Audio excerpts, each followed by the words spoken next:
क्या आपके घर में अचानक कुछ ऐसी घटनाएं होने लगी हैं जिन्हें आप पहले सामान्य समझते थे?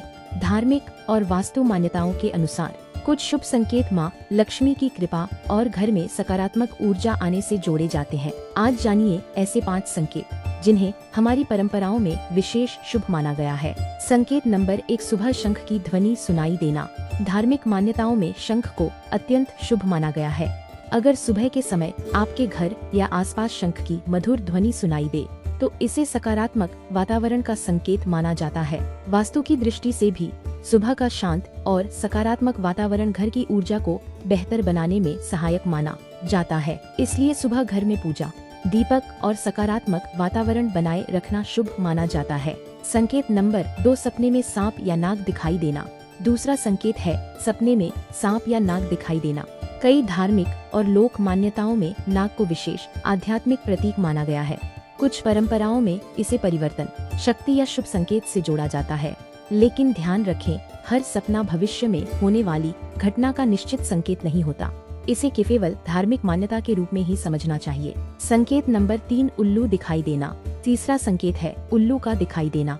धार्मिक परंपरा में उल्लू को माँ लक्ष्मी का वाहन माना जाता है, इसलिए कई लोग इसे लक्ष्मी जी से जुड़े शुभ प्रतीक के रूप में देखते हैं। अगर आपको बार बार उल्लू दिखाई देता है तो इसे डरने की बजाय एक धार्मिक प्रतीक के रूप में देखा जा सकता है।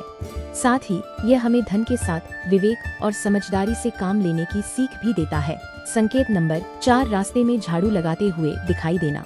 चौथा संकेत है रास्ते या घर के आसपास झाड़ू लगाते हुए किसी को देखना। वास्तु और पारंपरिक मान्यताओं में साफ सफाई को बहुत महत्व दिया गया है। माना जाता है कि स्वच्छ घर में सकारात्मक वातावरण बना रहता है। विशेष रूप से घर का मुख्य द्वार साफ और व्यवस्थित रखना शुभ माना जाता है, क्योंकि यही घर में आने जाने का प्रमुख स्थान है। संकेत नंबर 5, दूध से भरा पात्र दिखाई देना। पांचवा संकेत है दूध से भरा हुआ पात्र दिखाई देना। भारतीय धार्मिक परंपराओं में दूध को पवित्रता और शुद्धता से जोड़ा जाता है, इसलिए दूध से भरा पात्र कई शुभ अवसरों और पूजा पद्धतियों में दिखाई देता है। इसे कुछ लोक मान्यताओं में सुख समृद्धि का प्रतीक भी माना जाता है। अब जानिए माँ लक्ष्मी की कृपा के लिए क्या करें। हम अपने घर को स्वच्छ, व्यवस्थित और सकारात्मक रखें। धार्मिक मान्यताओं के अनुसार नियमित पूजा, दीपक जलाना और माता लक्ष्मी का स्मरण शुभ माना जाता है। वास्तु की मान्यताओं में भी घर के मुख्य द्वार को साफ और प्रकाशयुक्त रखना महत्वपूर्ण माना जाता है।